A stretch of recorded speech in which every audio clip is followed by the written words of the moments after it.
guys! Welcome back to my YouTube channel. So for today's video, ituturo ko sa inyo kung paano mag-clone ng mga PC. So i-image natin yung PC gamit yung pang-clone. So para matuto kayo, just keep on watching and don't forget to subscribe my YouTube channel. Thank you!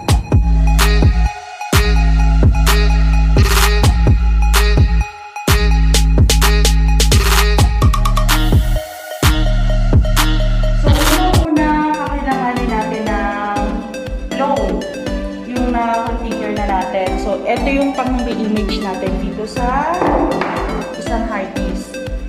So, ang mga kailangan natin is USB, syempre. So, umpisahan na natin. So, ayan, isasalpak na natin. So, kailangan natin ng dalawang SATA kasi syempre, dalawa yung hard disk na isasaksak natin dito sa isang desktop. So, ayan, salpak na natin siya. So, ito yung ano natin na, ito yung source natin.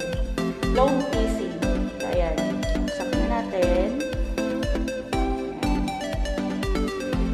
Then, ito yung isang hard disk na i-clone natin. So, saksak natin. Pareho. Then, SATA.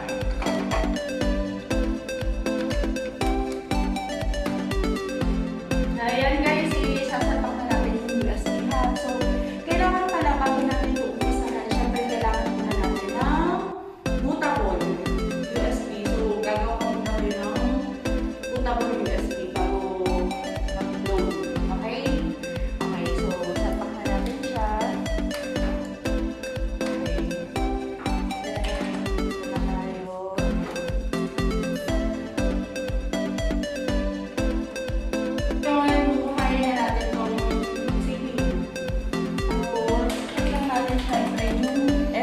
Para mapasok natin yung BIOS. Okay, so hanapin natin si USB. Click na natin siya. Then eto, yung Windows 10 64-bit. Kasi yun yung compatible dito sa hard disk. So enter lang natin, click enter. Then yan, load na siya guys.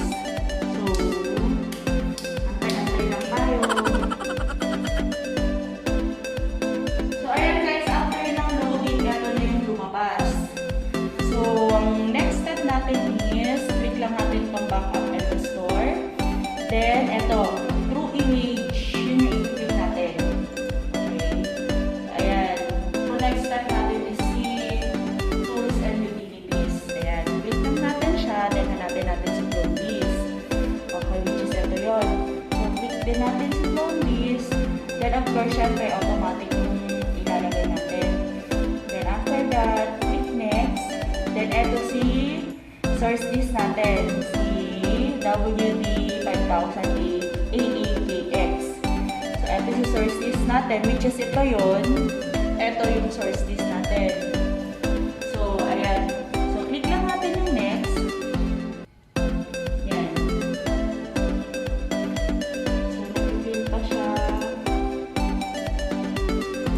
Ayan. So, guys, ayan na. So, ito naman yung destination natin. So, si destination disk, which is ito yun.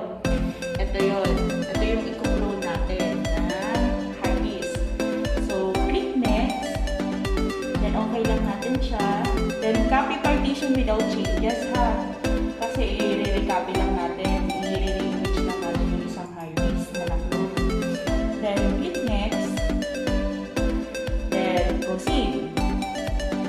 Then, antayin lang natin siya guys na mag-succeed. So,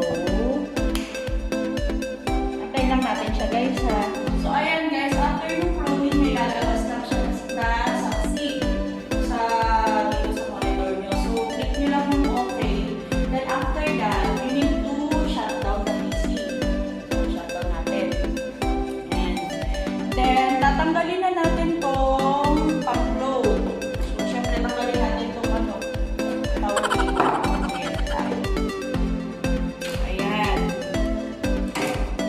So, ayan, tinanggal ko na yung pang-clone natin. So, eto